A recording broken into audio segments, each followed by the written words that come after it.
आज की सबसे अहम खबर तो चेयरमैन नैब का इस्तीफ़ा है और इस्तीफ़ा उन्होंने इस बिना पर दिया कि उनके काम में मुदाखलत की जा रही थी। और दूसरी बहुत ही इम्पॉर्टेंट न्यूज़, इमरान खान और बुशरा बीबी की तलबी है नैब की जानिब से आज ही के रोज़ इस्तीफ़े के बाद जो अगली खबर ये आई कि उनको 9 मार्च को तलब कर लिया गया, इमरान खान को भी और बुशरा बीबी को भी। तो प्रोग्राम का आगाज़ मैं इसी खबर से करना चाहूँगा, इन दोनों खबरों से।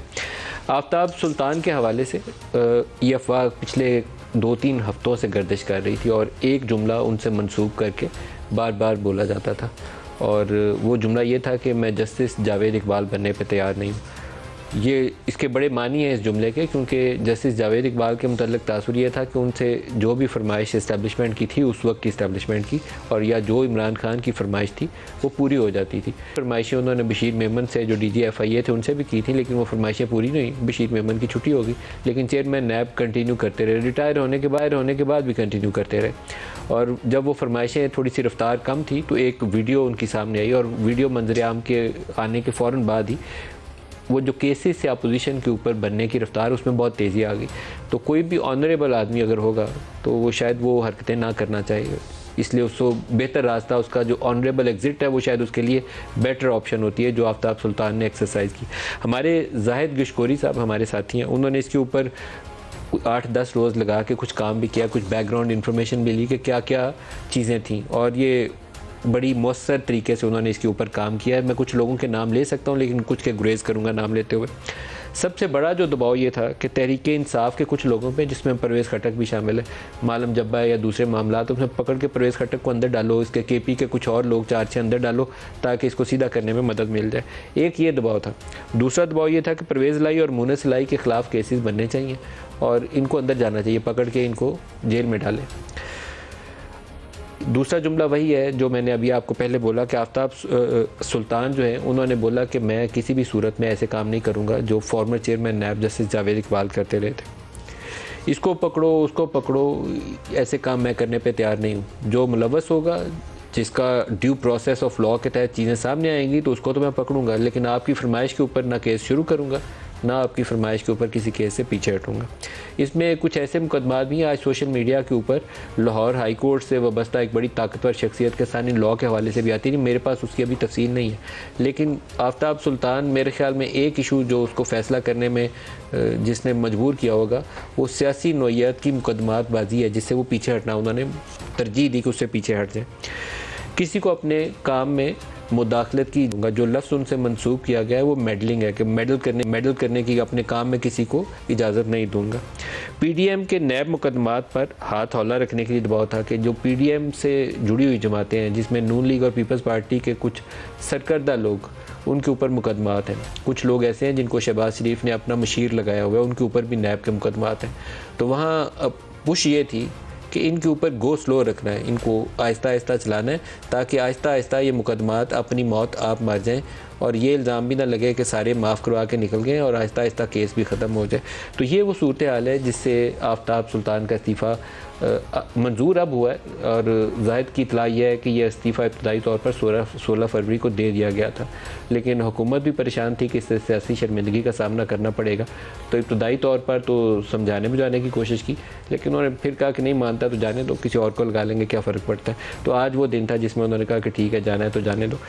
लेकिन इसके साथ ही दूसरी डेवलपमेंट जो है वो इमरान खान को नैब की जानिब से नोटिस है, और 9 मार्च को ही बुशरा बीबी की भी तलबी है। इमरान खान की नोटिस की कॉपी तो सामने आ गई है। बुशरा बीबी के नोटिस के लिए जब हमने रब्ता कायम किया तो मुझे ये बाकायदा कन्फर्मेशन है कि उन्होंने कहा कि दोनों की तलबी है, लेकिन नोटिस की कॉपी आपको एक ही की मिलेगी। इसके ऊपर मैं आपको थोड़ी सी एक बैकग्राउंड बताना चाहूँगा। मकाफ़ाते अमल जिसको कहते हैं ना, वो सबके सामने आता है, और अभी जो आज ये हरकतें अगर शहबाज शरीफ या इस्टेब्लिशमेंट से जुड़े हुए कुछ लोग इसका बाजू मरोड़ के ये काम नैब से करवाएंगे, तो कल ये चीज़ें जो आज कर रहे हैं कल उनके सामने भी आएगा। ये अप्रैल 2019 पर है, अगर मैं गलती नहीं कर रहा, तो शहबाज शरीफ, उनकी अहलिया नुसरत और उनकी 2 साहबजादियाँ, उनको नैब से तलब किया गया था।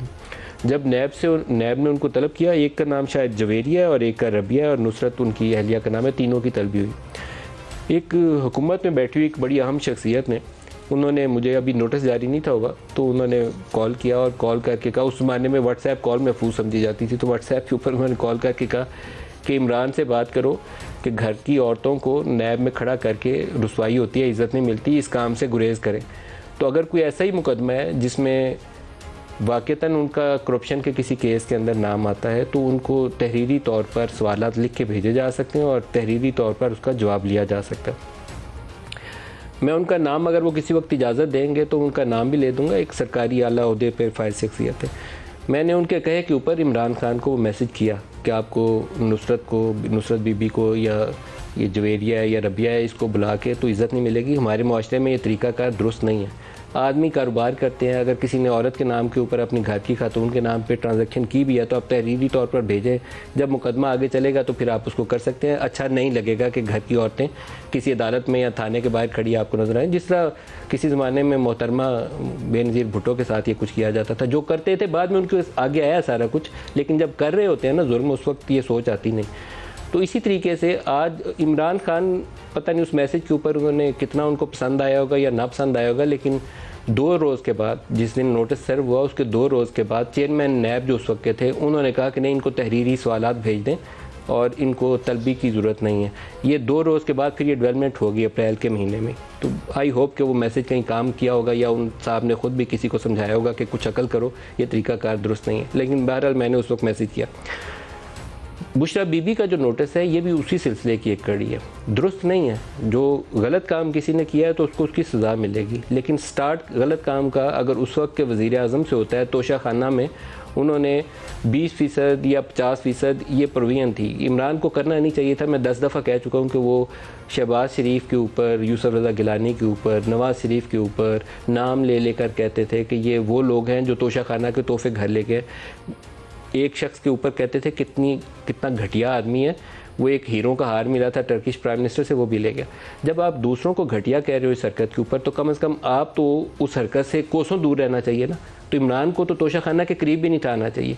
ये कहना कि लॉफुली मैं ले सकता था, बिल्कुल गलत बात है। इमरान की उस बयानिए से है ही उलट बात है।